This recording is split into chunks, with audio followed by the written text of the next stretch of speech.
been paid for by the New World Order. Oh, you didn't know?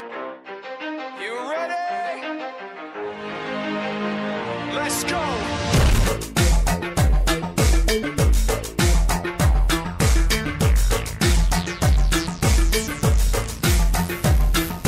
Are you ready?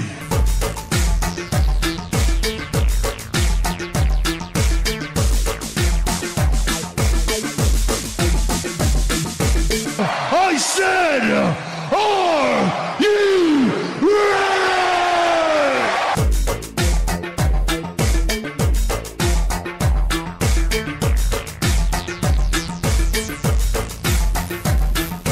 Feed me.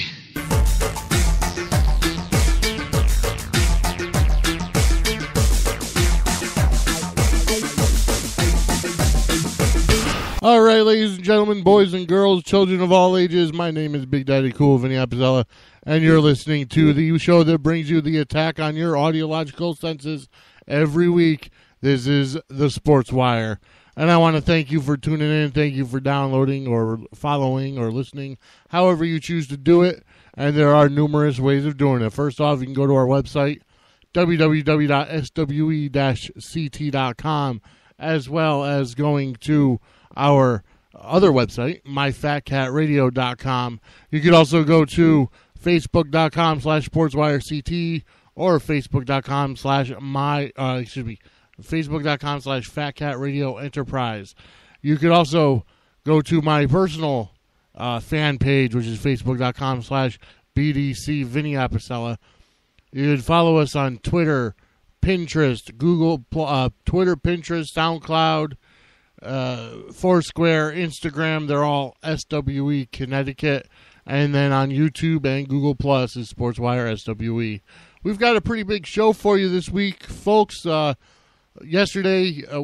we are recording on June 27th of 2015. Yesterday was a landmark day in our country's history. We'll get into more of that later on. I got a couple of guests for you today. First off is my son. He's 9 years old, and he if you follow me on if you are a friend of mine on Facebook, I had posted some pictures of him last weekend or the weekend before. Basically, he does singing and he's dancing for Studio B in New Haven, and I'm going to talk to him about his singing and dancing and his future aspirations and that.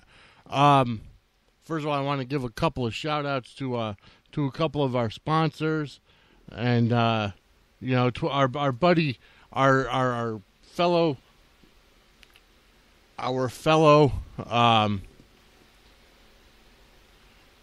disc jockey here on Fat Cat Radio, Twizm Whyte Piece. He hosts a couple of different shows, I believe. He did find a couple of sponsors for us, and I am getting them in just a couple of seconds. I will get their websites for you. It'll take me a little bit of time to scroll up, but we are having fun. We are breaking through. In a couple of weeks, I got a buddy of mine. His name is Redeemed.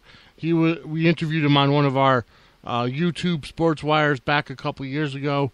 He will be starting a podcast here on Fat Cat Radio in the next couple of weeks. So look for that. It'll probably end up being called My Kind of Radio. Because that's what he's doing. All right, here we go. Here are our two sponsors right now. Wayne Jones Management Company.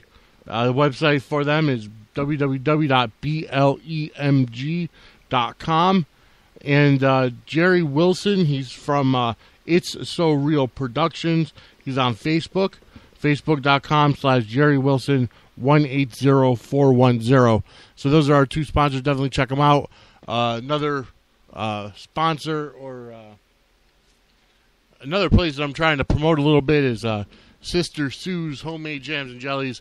I met them last week at my hotel that I work at, and they have a bunch of good jams and jellies homemade.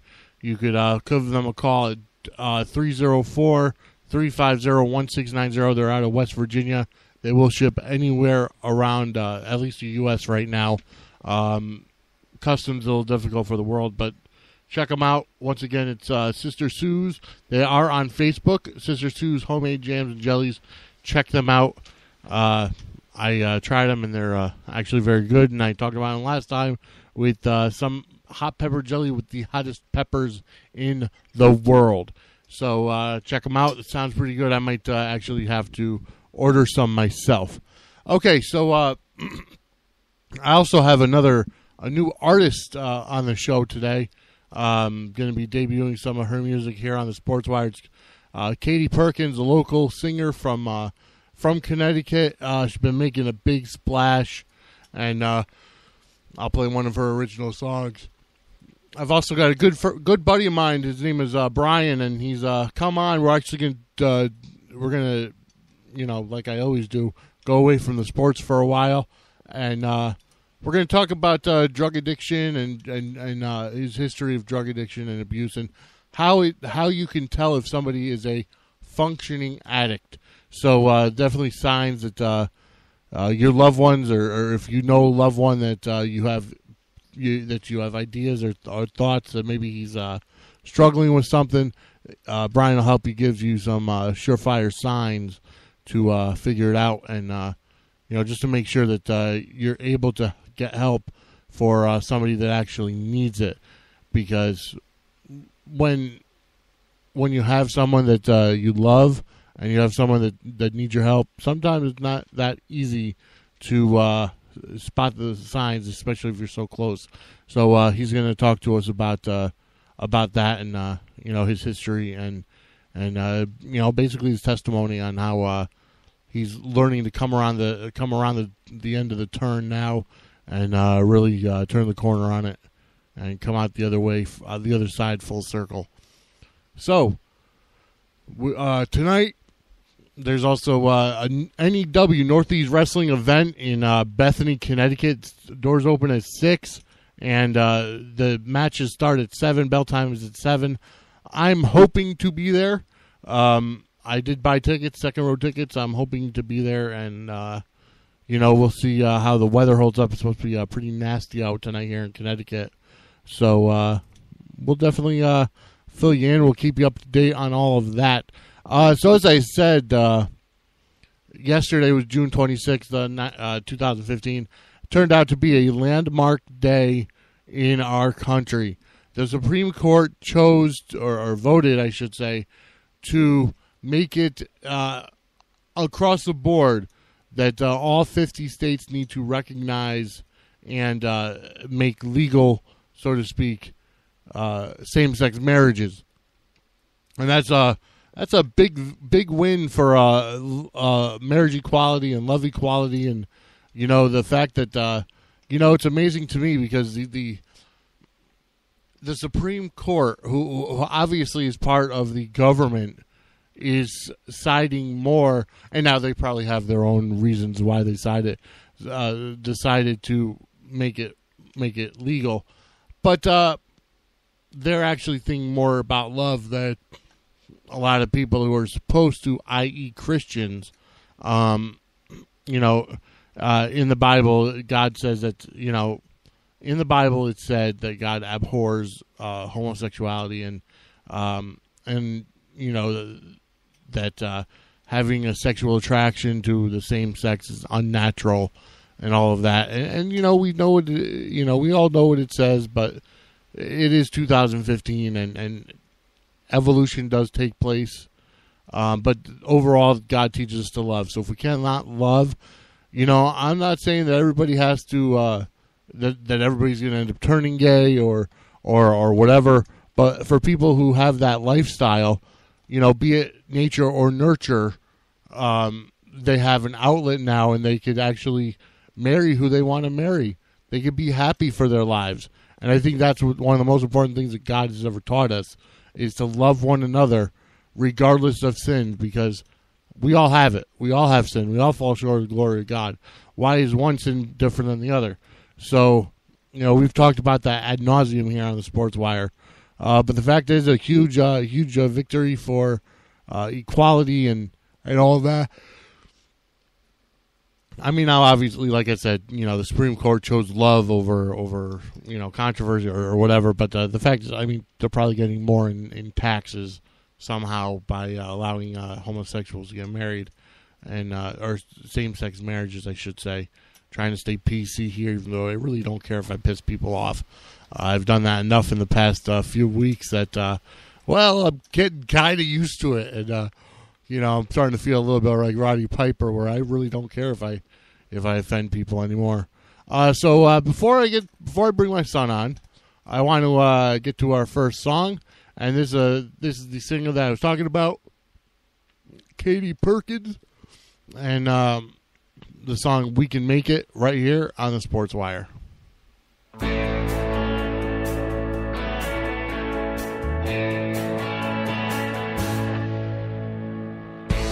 I like to sing out loud, feel the sunrise in my heart.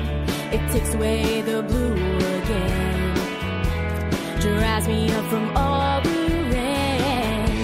You know I'd walk 1,000 miles. There's something in that boy's smile that makes me love him so. It's so hard to let him go, so I hold on to what we got. We give it all, but they want more. They just don't believe in forever. I'm ready to leave it. I'm ready to prove them wrong.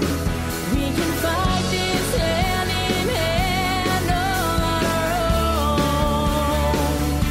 They say we can make it. They tell us it's all wrong. We're gonna break down all those rules and make some of our own.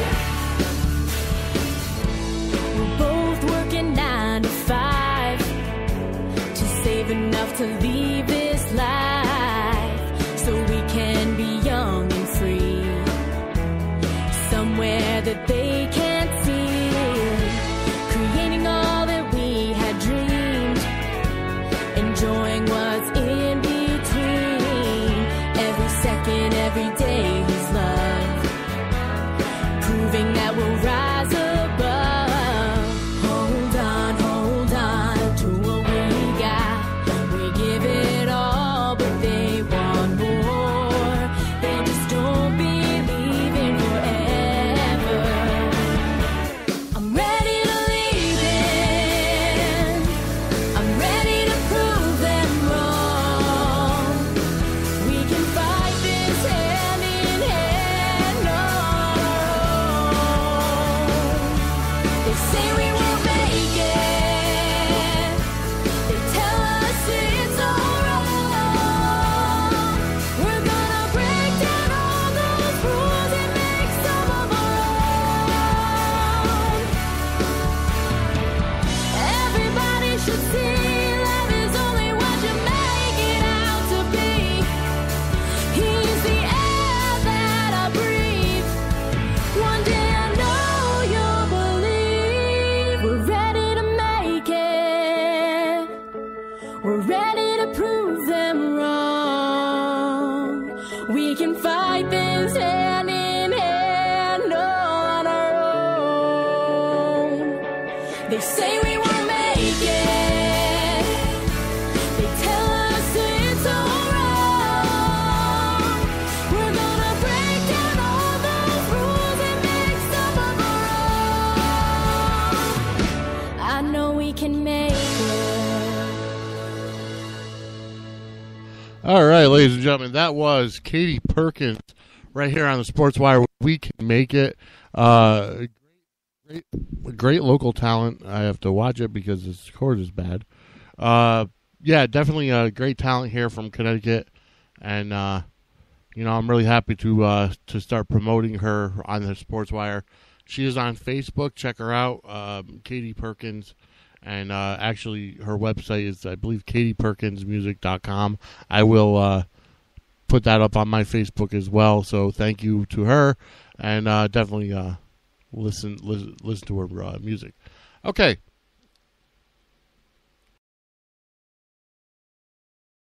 All right. Before we get to my son. He is here with me for this weekend. I do have to, put out a little bit of a confession. We tried to do this podcast last night on the 26th. However, the internet where I am is not that strong. So when we have numerous people utilizing the Wi-Fi and or the feed, I'm the one that usually gets kicked off. So we tried it. We got kicked off numerous times. It just wasn't working, so we decided to just wait for today.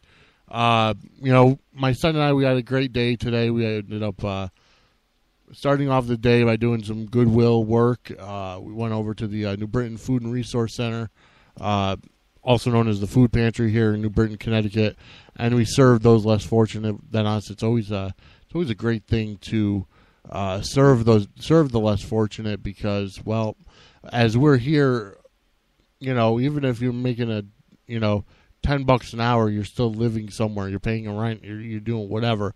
Even if you're living with parents, you have a roof over your head. Some people don't. Some people are barely scraping by, whether they're disabled or elderly or, just plain, can't get a job because of, well, whatever. There are people out there that need help. So go to your local food bank, go to your local food pantry, definitely volunteer, give back, because for all the times that you're going out to McDonald's to, buy a value meal or whatever, there are people that are going hungry. There are kids going hungry because their parents cannot afford to buy stuff.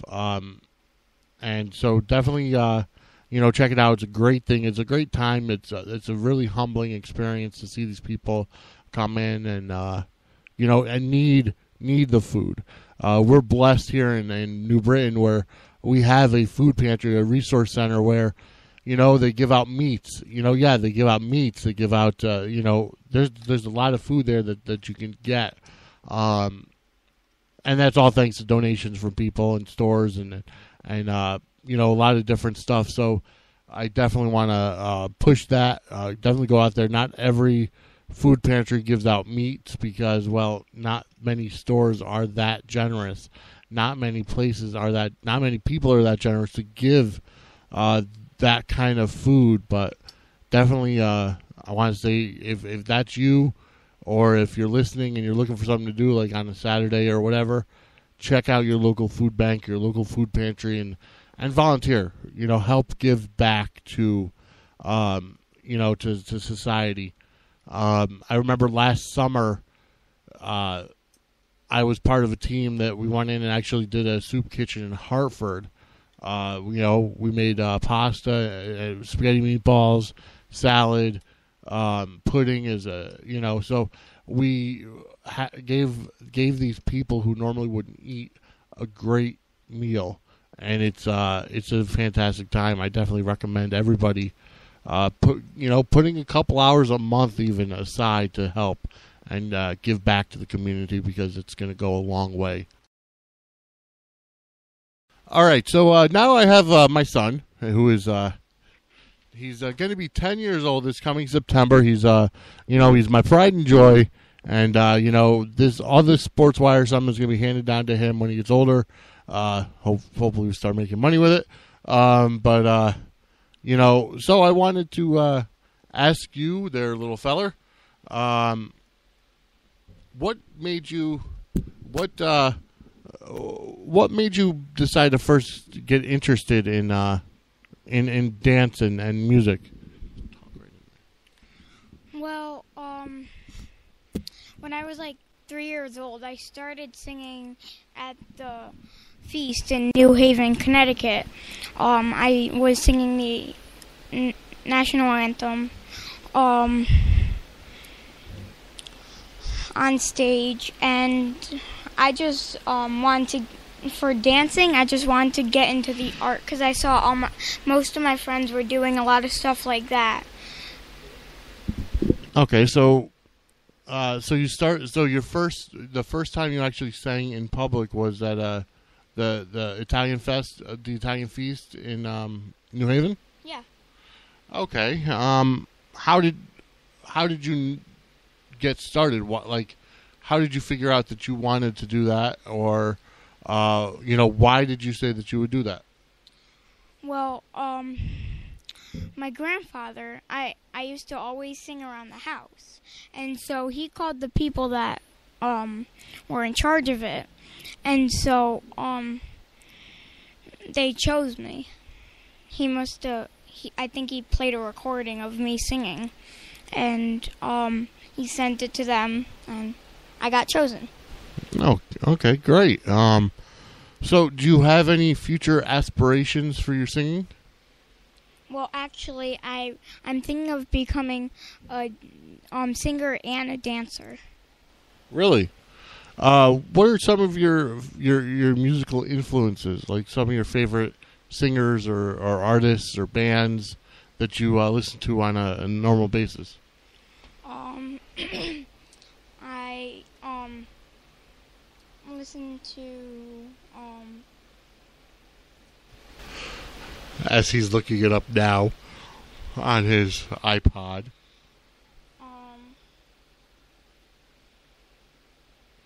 I listen to Jason Derulo. Okay. Pitbull. So what are some of the styles of music that you like to sing? Like hip hop. Okay. All right. Pop. All right. So now you're dancing. You said that you just saw it and your friends were getting into it. Is that something that's popular in your class or in your school? Well, not just in my class. Some kids in my class do dance, but a lot in my school. It's mostly the rest of my school. Okay. Now I know that you recently took up the flute, and how is that going for you? It's good. I've missed a few classes, but I got every song down pat, so I didn't really need every class or lesson. Okay. What kind of songs do you know on the flute now? We know the song Ritual Dance, Star Splitter Fanfare, and Go Fight Win. Okay. Very cool. So what are some of your future aspirations? Like what kind of classes are you taking right now? I'm taking musical theater, which is dancing, acting, and singing, and hip-hop, all boys hip-hop. Okay. So do you have any thoughts or ideas of how far you're going to go with this? Yeah. Like, becoming a singer and dancer, like I said before. Okay. Are you going to be taking any other classes next year? Next year I'm thinking of doing tap. Really? Mhm. Okay. So it'll be tap, hip-hop, and musical theater? And voice lessons. Oh, wow. Which is basically a solo. Okay. So,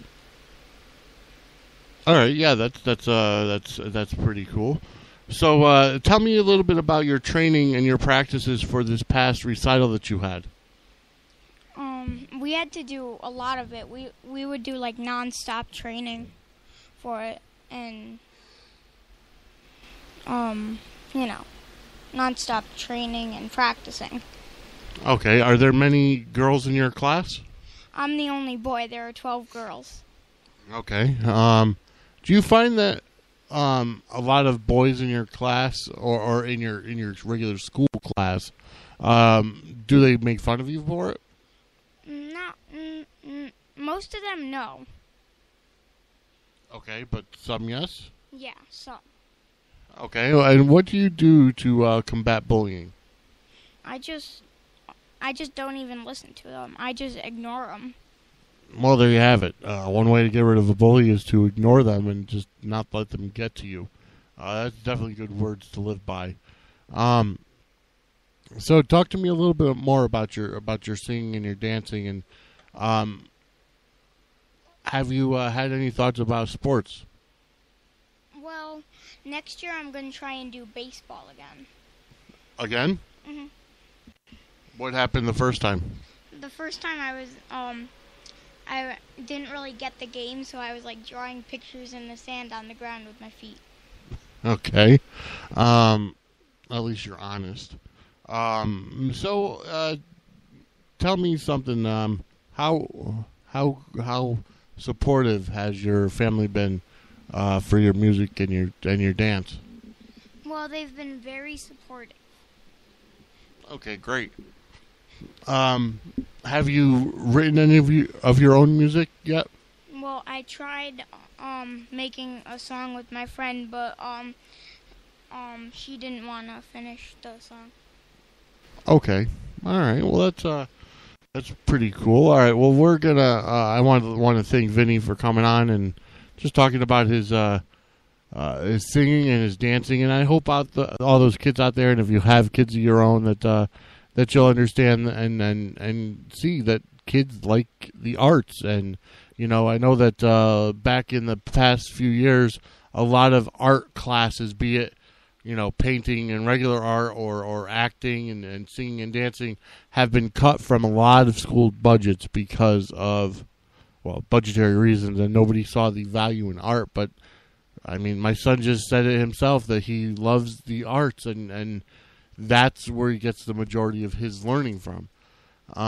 So, I want to thank him for coming on. I'm going to go to a quick song, take a quick break, and we'll be back with my good buddy Brian.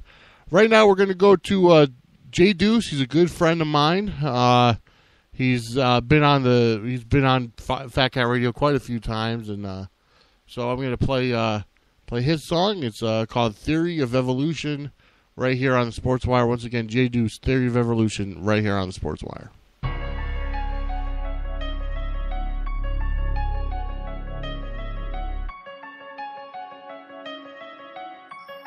Come with me on this journey.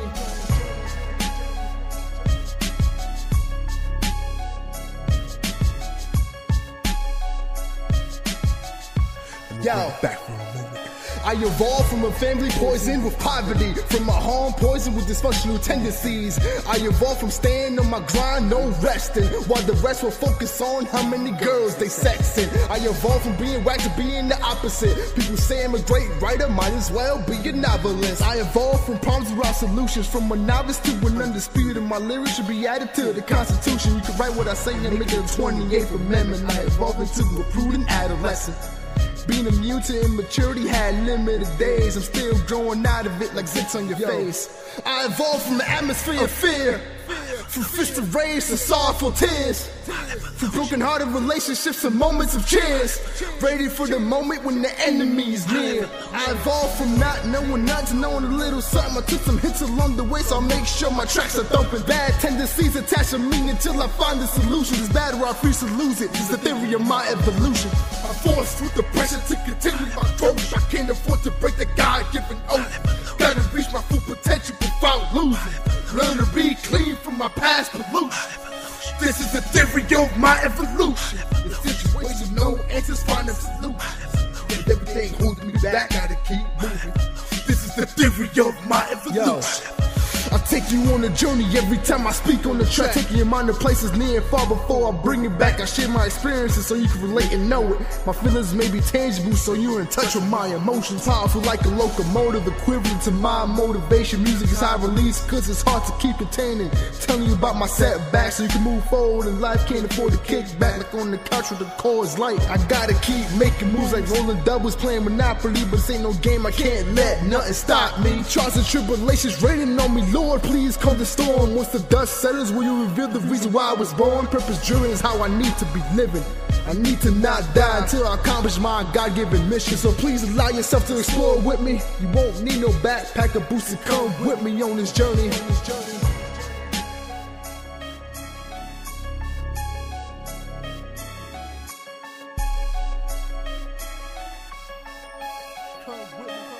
I'm forced through the pressure to continue my growth. I can't afford to break the God-given oath. Gotta reach my full potential without losing.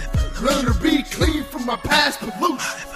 This is the theory of my evolution. The situation, no answers, find a solution. And everything holding me back, gotta keep moving. This is the theory of my evolution. I'm forced through the pressure to continue my growth. I can't afford to break the God-given oath. Gotta reach my full potential without losing. Learn to be clean from my past pollution. This is the theory of my evolution. The situation, no answers, find a solution. Everything holding me back, gotta keep moving. This is the theory of my evolution.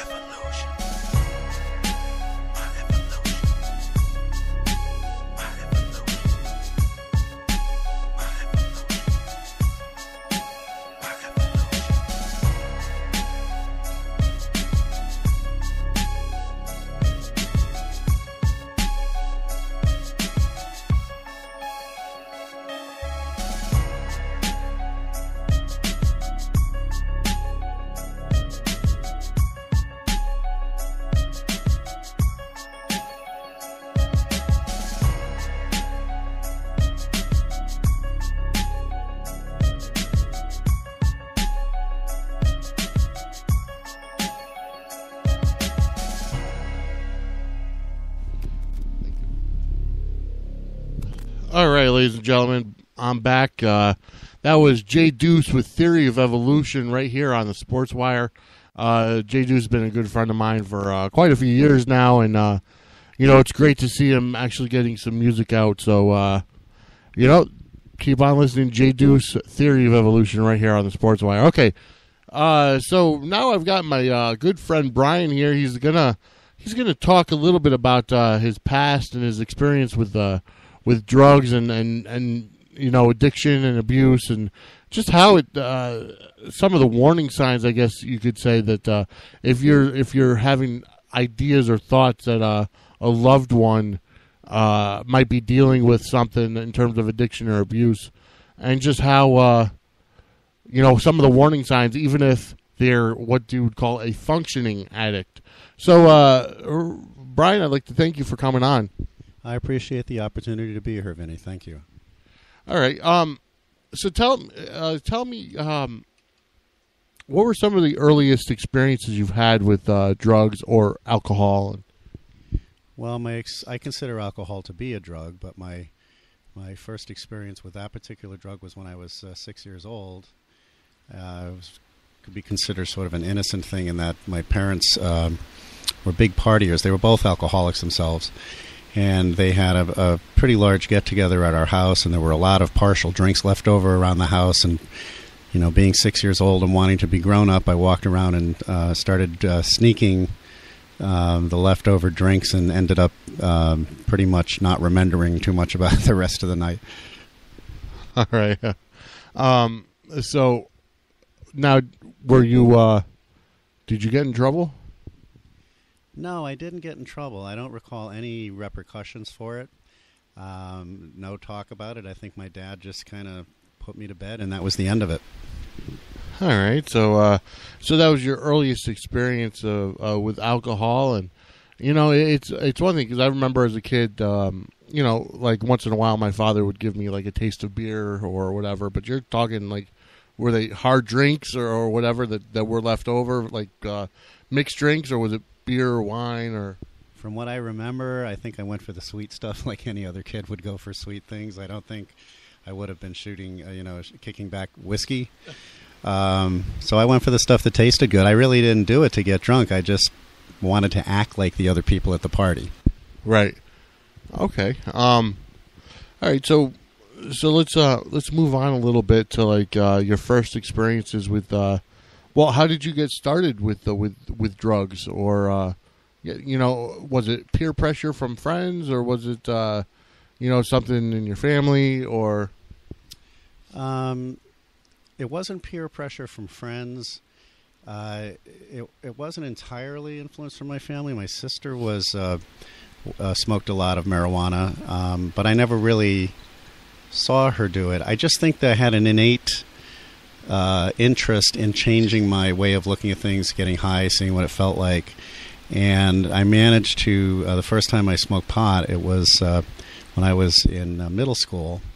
And I managed to find some in my sister's room. I believe that's how I found it. And I went to my own room and smoked it. I was always, that was the beginning. And from that particular point on, I tended to be more of a solitary drug user. I didn't do it much around other people. My whole history of drug abuse has pretty much been a solitary thing. All right. So being that you were a solitary drug user, it wasn't that you would be like going to parties to get high. It would be more of you're sitting at home and after work or whatever. Kind of explain to me some of that mentality of, of what it felt like to do that. Well, first of all, what you said is true. I tended to actually not be at parties because I wanted to do drugs on my own. So instead of uniting me with people like some people do drugs for, it actually separated me from loved ones and friends. I think that, what did it feel like? I think sometimes it was a lot of fun, and other times it was kind of lonely because I'd end up getting really high and there'd be something that I had intended to go to. My mind goes back to a particular New Year's where I was separated from a girlfriend that I had been living with. This was in New York City. And I moved into a fourth-floor walk-up and just pounded myself with every kind of drug I could get my hands on. And I remember one New Year's where I was, the countdown was going on, and I was watching it, and I was just out of my mind. And I was pretty sad that night because I knew that I wanted to be with friends. It was at that point, at that time, that I realized I wanted to be with friends, and I was just too messed up to do it. And that's really one of the telltale signs of drug addiction, is that it can separate you from the things that you used to like to do. And it kind of gnaws at you because you can't really stop, and at the same time you don't want to keep going because of the social ramifications that drug addiction causes for you. So tell me some of the drugs that you have done, and some of the repercussions of that. Like, I know you were saying how you started missing out on going to things and everything, but tell me a little bit about about the types of drugs that you have done in the past, and like what stages of life could you see you doing those drugs in, and what managed to happen during those stages of life? Like, what might have triggered you to try something new, or try something different, or? Well, when I was growing, I would say that I smoked weed mostly until the middle of high school. And then it was just a matter of being introduced to things. I don't think there's a drug that I ever turned down in my life. I've done a lot of different drugs. That includes, a lot of weed, amphetamines. I was a terrible cocaine addict in New York City when I had a business. PCP, heroin. I've shot up heroin.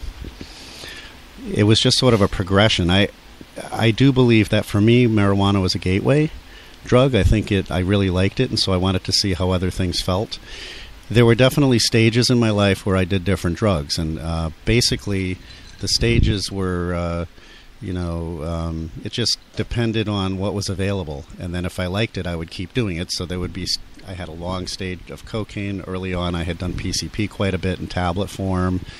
I was a product of the 70s, so there were a lot of different drugs, black beauties, which were amphetamines, acid, mescaline. These are all drugs that I did, and it was kind of a hodgepodge all the way up through college. And then after that, that's when I started to be more selective and pick the ones I really like, which were cocaine, PCP, and heroin. All right. So now I've never, and I'll be honest, I've never experienced anything with drugs. I've never tried them, never taken them, never done anything. Is it like alcohol, where if you mix them together, you get really sick? Like, if one night you're just doing straight coke, or straight cocaine, and you decide to mix it with something else, is it something that'll make you even worse, or would it be something that's they're all the same, so you'll feel the same way? You definitely feel way different with different drugs, and when you combine them together, if you do it without knowing what you're doing, you can really, you can end up, and I have ended up in the hospital. I have OD'd, and if you don't know what you're doing, the outcome can be very unpredictable. But it can also be really, from an addict's point of view, it can be pretty awesome. It's not the same thing as drinking. Drinking is predictable. It's socially acceptable. You can buy alcohol legally. The effects of alcohol are more understood to someone who is an abuser of sorts. Alcohol just tends to be more predictable and less intense. Hard drugs are a different story. They're way, way, way more pleasurable for someone who is an addict and enjoys them. I have combined, I've speedballed. That's a combination of heroin and cocaine. The effect of that is pretty intense pleasure. And the danger is that you can OD. And you know when that's starting to happen because you start to have difficulty breathing. You sweat, you become unsteady, things like that. Sometimes and then you seek help. Recently, I OD'd and ended up in the ICU. This was on PCP, and that was just this last November. And on that particular occasion, I just kind of blanked out, and had there not been somebody there, I would have died. I stopped breathing. But just in a just to get back to the real short answer of your question, if you don't know what you're doing, combining drugs can make you feel pretty bad, and it's lethal. If you know what you're doing, it just makes you more of an addict, is what it does. So now, obviously, the term drug addict is the more acceptable term. Now, is it where for you, was it that you got hooked on one specific drug or numerous drugs? And would it, for other people, would it be, just one drug? Like you're a cocaine addict rather than a drug addict because you don't prefer to do any other ones. What was so I guess it's a two-part question. Number one is, what would have been your drug of choice? And number two is, did you find yourself being hooked to more than one type of drug? Well, first of all, let's talk about what addiction actually means. There are two types of addiction that I'm aware of. One of them is physical addiction, and one of them is psychological addiction. What I've learned in rehabs that I've gone to is that when you take drugs, and if you take them for a concentrated period of time, your brain actually rewires itself to respond to wanting to do drugs, and it becomes almost as natural as if you're hungry, you go to the refrigerator and get something to eat, or if you need to go to the bathroom, you go to the bathroom. So there's a mentality of drug addiction, which is psychological, and that can be just as difficult as a physical addiction. Cocaine is not particularly I never found it to be a physical addiction, but very psychological. And I think the term addiction, I think you cross into the area of addict when you find that your primary way of obtaining pleasure, your primary focus in life, turns away from family, friends, job, and healthy things and more toward really desiring and craving and pursuing getting high. So in that sense, I've been an addict to multiple drugs at any given time. Like I said, particularly cocaine in New York. But then there's the physical addiction, which comes with a drug like heroin or oxycodone or OxyContin, where very, very quickly your body, and this is just in a matter of days, heroin is a very, very dangerous drug. I can tell you from having done it that some people become physically addicted to the drug within 2 days of a steady use. And that was something that had happened to me not that long ago, where I was with a newfound heroin addict drug friend and had done heroin pretty much 24 hours for 2 days, and then went through on the third day a withdrawal. It wasn't a full-blown near-death withdrawal, but it was very, very bad.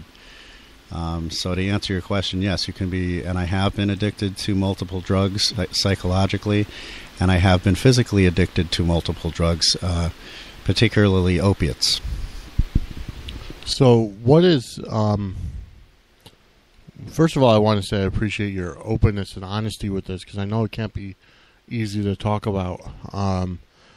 What have been some of the best ways of you getting help to overcome these addictions? And I know that, once an addict, the term is an addiction is an illness. So once you're an addict, you're always an addict because that illness is there. But what have been some of the better ways that have helped you overcome your specific addictions? I think the way I'd like to answer that is to first tell you what hasn't worked, pretty surprisingly. What hasn't worked for me is almost dying a number of times, ending up in ICUs, court-ordered rehabs, threats of jail time. I'm very happy and lucky that I never served in jail. But you would think that having close brushes with death, where it was a matter of Russian roulette, where if somebody wasn't there to help you, you would have died, and friends crying and pleading with you to stop because they love you. For me, none of that worked. It's interesting, my heroin use became worse after I overdosed on PCP and ended up in the hospital. I'm a single father. I have an adopted son. You would have thought that would have been enough to stop me, but it wasn't. I continued. Until very recently. The one thing that has helped me is, you thank me for being open, even though it's a little uncomfortable to be this open, but I live in a household with some very special people, some very dear friends who I can talk to about it, and being able to be open and not secretive has helped me a lot. And the other thing that has helped is to strengthen my reliance on God. Basically, I consider drugs to be sort of an artificial spiritual experience. It's sort of a cheap God replacement. And when you're able to bring God closer to your heart, it becomes, you have another big tool. It's probably the biggest tool you can have to combat your desire to do drugs. Because basically, people ask me, what are your triggers? I've been asked this so many times by therapists even, and people who are trained and should know that there are triggers, certainly are, but that a real drug addict doesn't really need any triggers. You can be happy, you can be sad, you can be watching a TV show, you can be bored, you can be driving, and it's kind of like when you're hungry and you want to eat, suddenly the idea comes into your mind that you need to do drugs. There is a physiologic basis to addiction where the brain rewires itself, and the longer you do drugs, the poorer the prognosis is to stay off drugs. And I've been considered what we call a stage 4 drug addict, which means that that's the last level. That means that at that point, you either die, end up in jail, or an insane asylum, basically. And that's the stage that I am struggling in right now. But with God's help and the help of my brothers and my Christian brothers here at the house that I live, I feel like I have the greatest chance I've ever had. That's definitely great. Now, you had talked about being a functioning addict. What are some of the signs that our listeners could look for if they know someone or feel that they think somebody is using, but everything on the outside appears fine? So, what would be the difference, and how could you tell a functioning addict from one of those that you see that end up, in a cardboard box on the street? Well, I think part of the answer is in your question.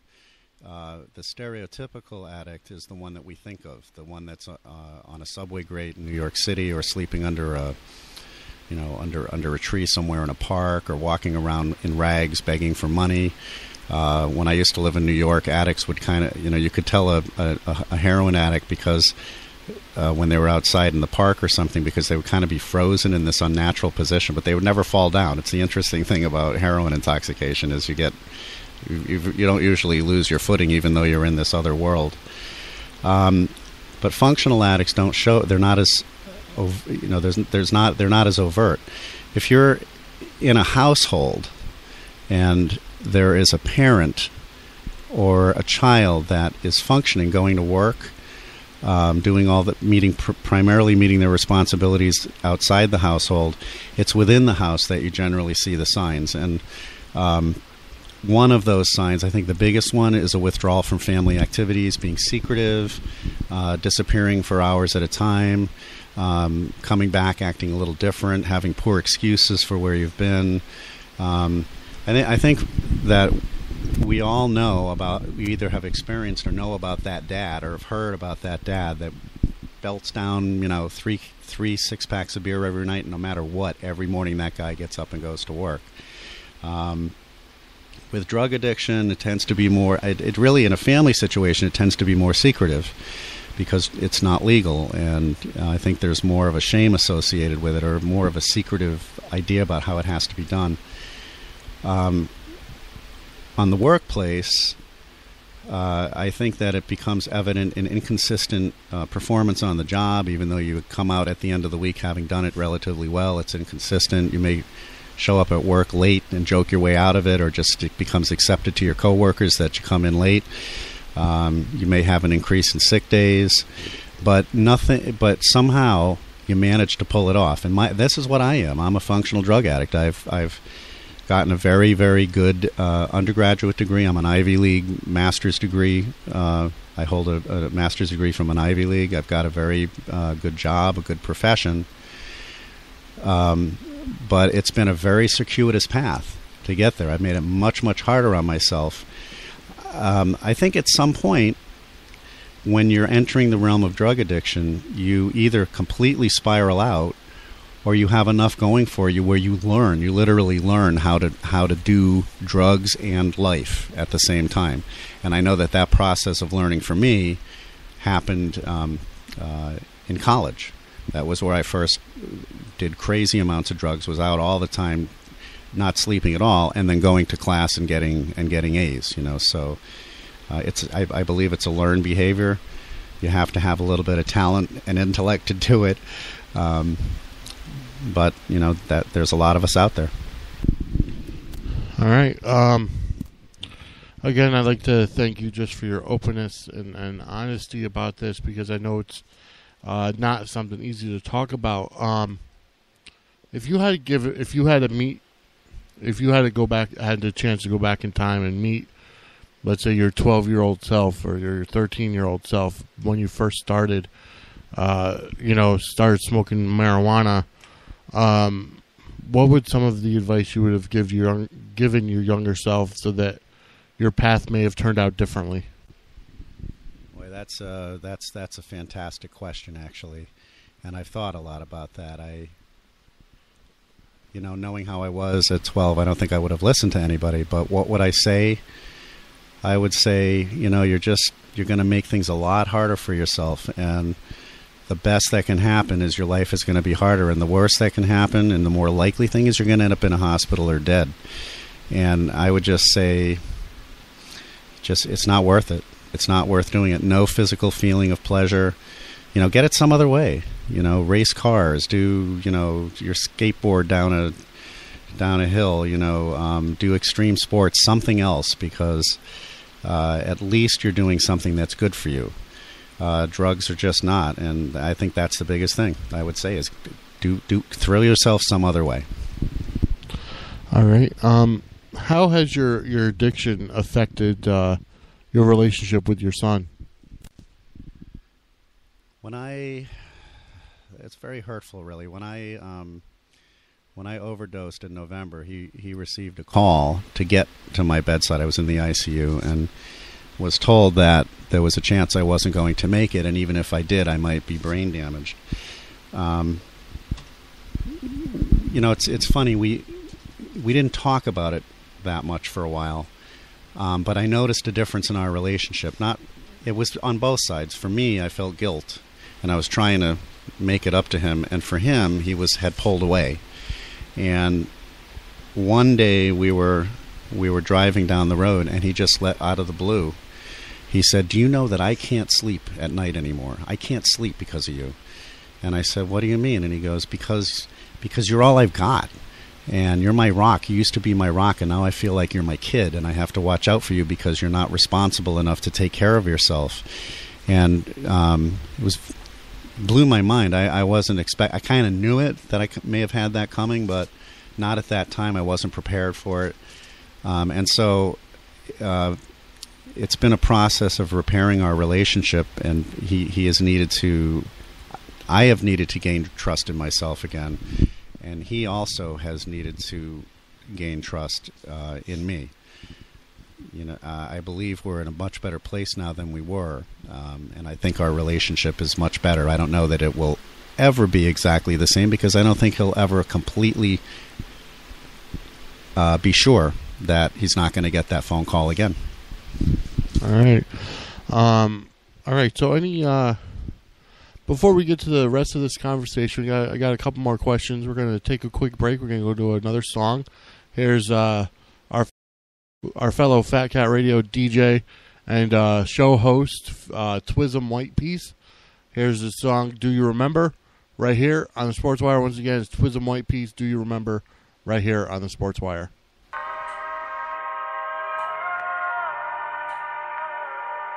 This one's dedicated to the one I still remember. Do you?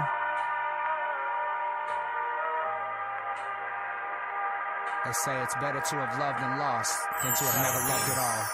Do you remember?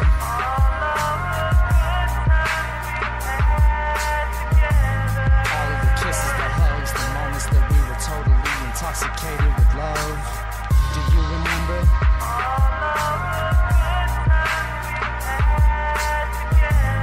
All of the promises, the memories, have you forgotten all of them that easily?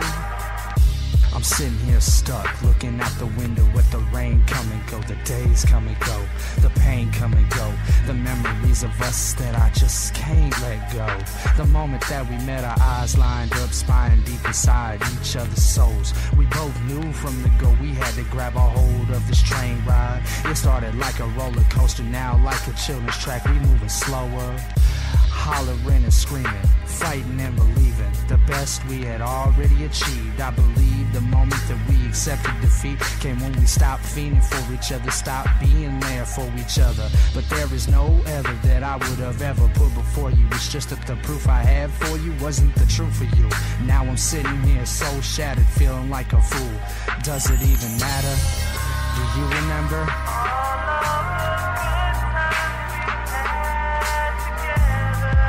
Kisses, the hugs, the moments that we were totally intoxicated with love.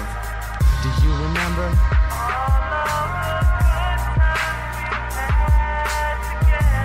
All of the promises, the memories, have you forgotten all of them that easily? Too many opportunities to recover from the troubles we were dealt, but not enough energy or health to continue to fight the blows being thrown just below the belt. We use words to cut deep like a ginsu. With issues remaining, we never talked and or rearranged behaviors and or actions. I'm thinking back to when I was backtracking, being attacked by your friends, haters, and pretends. Who was there with a shoulder to lend? Who held your hand when the last man left you stranded? Who took you from misery to happiness by being the friend that made you mad at snowball fights in a snowstorm? Candles lit, formed in a heart with warm oil to start the massage, a collage of pictures, prayers uttered together, filled with wishes. Our best intentions never made it to reality. It's a sad reality, thinking of it really. Do you remember? All of the kisses, the hugs, the moments that we were totally intoxicated with love. Do you remember?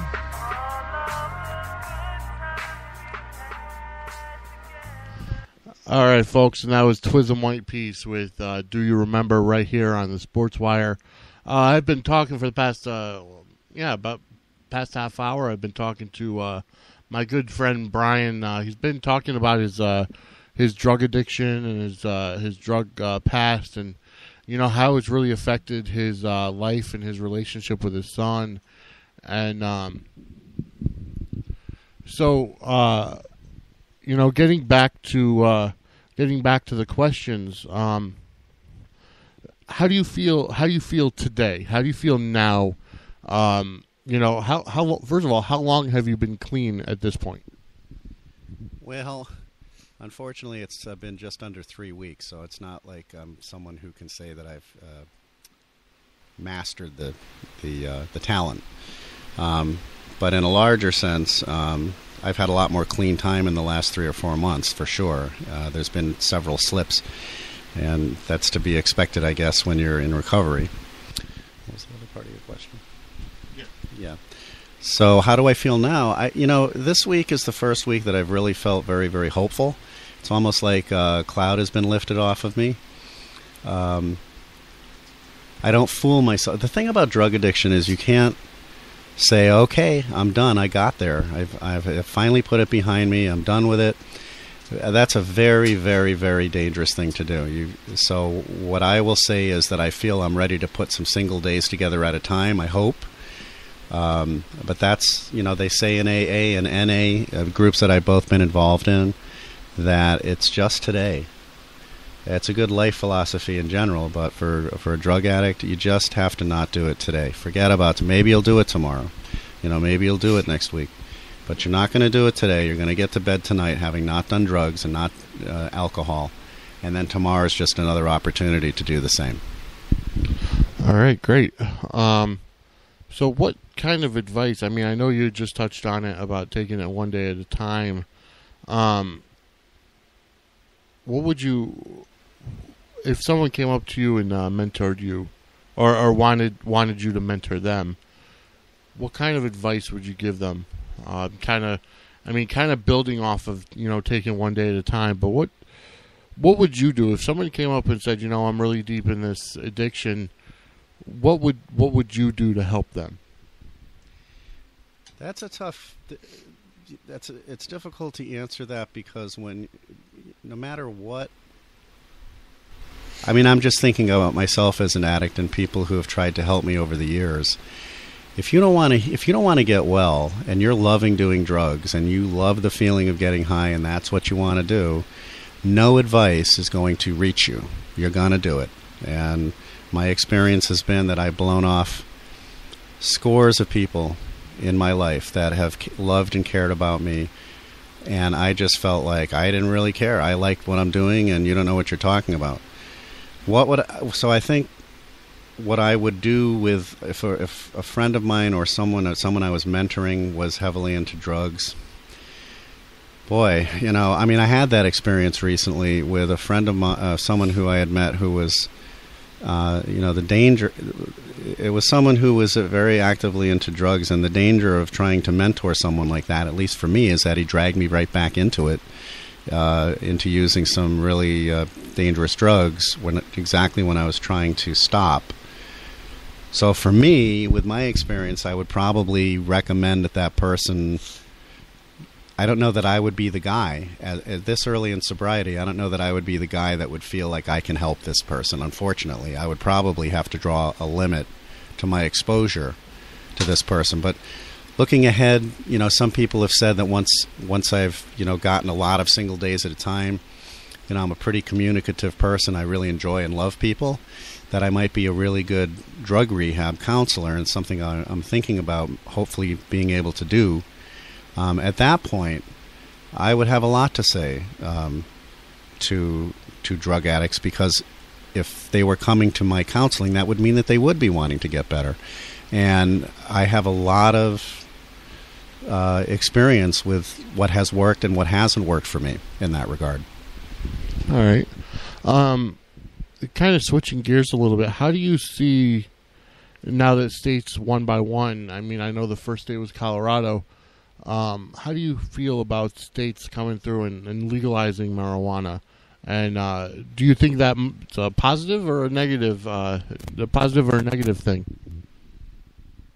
This is something I've really grappled with, really had a hard time with from my own experience. I can only base it on what marijuana, personally what marijuana was for me was a gateway drug.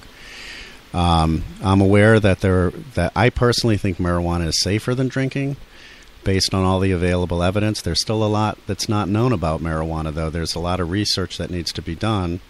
And in the states that have legalized it, there's a lot of sociologic awareness that has to take place to see how this pans out. I think there's just more that's unknown about legalization of marijuana than is known, and I think it's a tax-driven decision, a revenue-driven decision.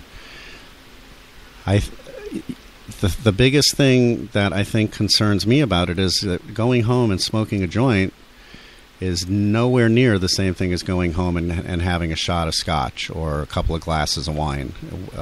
One is just relaxing. The other one, with the quality of pot the way it is now, is downright intoxicating. It's inevitable, I think, that marijuana is going to be legal in all states, and it's decriminalized in many others where it's not legal. Connecticut is one of them, where you don't get arrested if you're carrying, I believe, an ounce or under. It is just confiscated, and you receive a fine.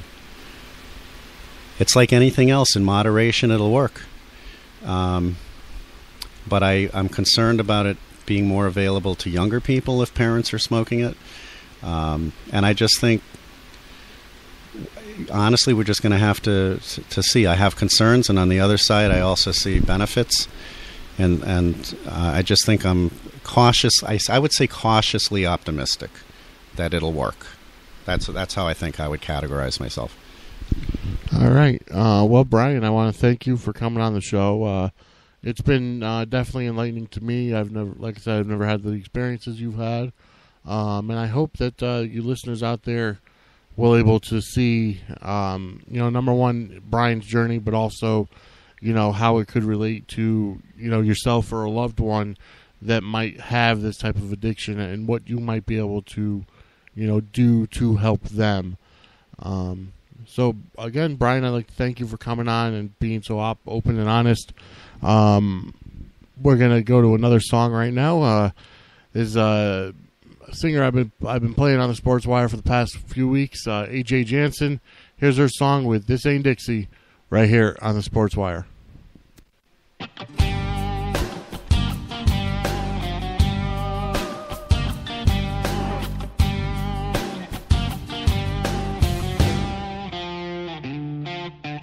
Down in the corner is a New York City phony. He likes to think he owns this joint, but he don't.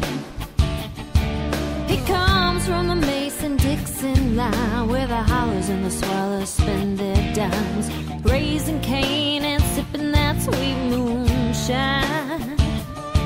Well, the good Lord never told him about the country way up here. We like our Hank, we like our Junior, but let's get one thing clear. This ain't Dixie, but it's country, and my southern sisters love me. We like it loud, we like it proud, are you with me? This ain't Dixie, but it's country, and my outlaw brothers know me. We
stay until you cross that line.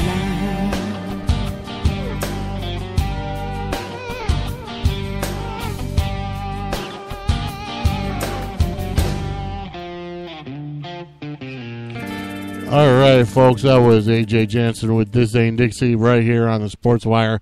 I'd like to thank both of my guests from this week. First of all, my son. It's always great to have him do something with me, and one of my really good friends, Brian. Again, I like to thank him for his openness and honesty about the subject of his drug use and his drug addiction. And I'm hoping that for you people out there listening, that you definitely have, that you definitely pay attention. And if you have a problem or someone you love has a problem, get help. It's one of those things where, as a kid, you always learn, just say no to drugs. But, you have to really educate yourself on the drugs in general, whether it be marijuana or anything else. And, it's like when we grow up, when the majority of children grow up, now I'm not saying that every child grows up like this, but for the majority of children growing up, they're taught by their parents, drugs are bad, just say no, no matter how hypocritical a parent might be.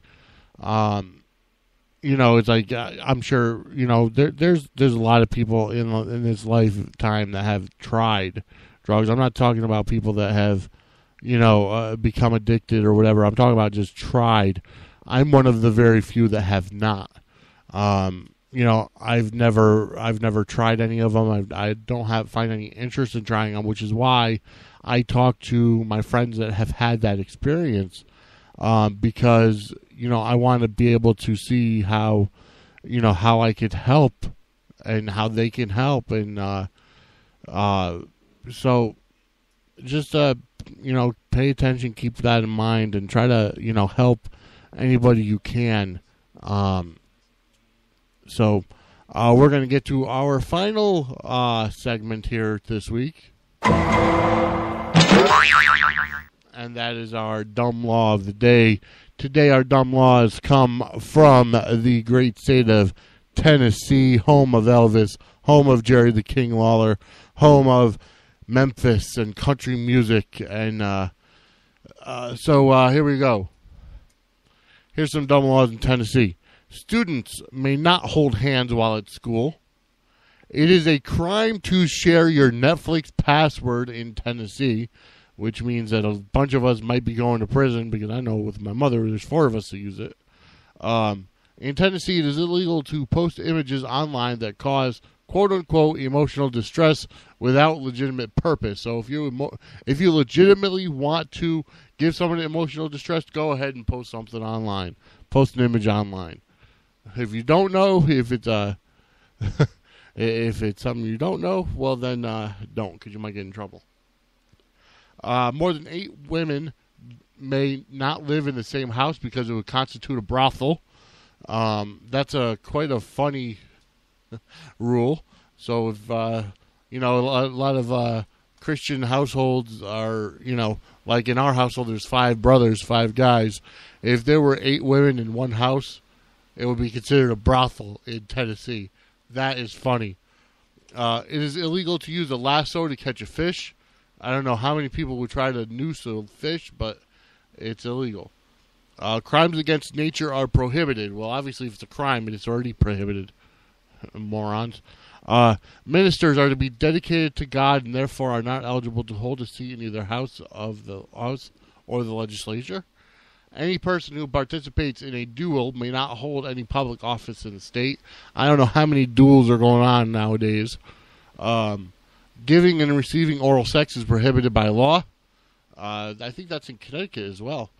Stealing a horse is punishable by hanging. No Christian parent may require their children to pick up trash from the highway on Easter Sunday.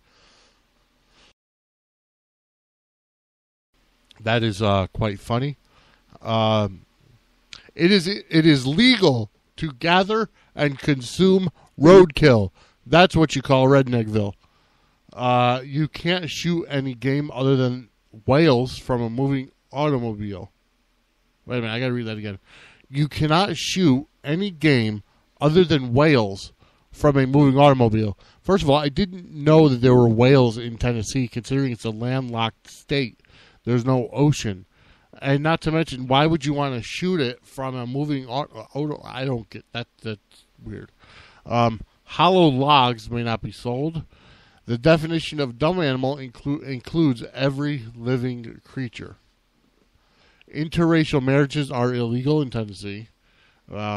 Tattooing a minor is a misdemeanor. It is legal to dare a child to purchase a beer. It is illegal to dare a child to purchase a beer. It is illegal to purchase or to place tax on a highway. And skunks may not be carried into the state. So you cannot bring your pet skunk if you're going through Tennessee or going to Tennessee for a trip.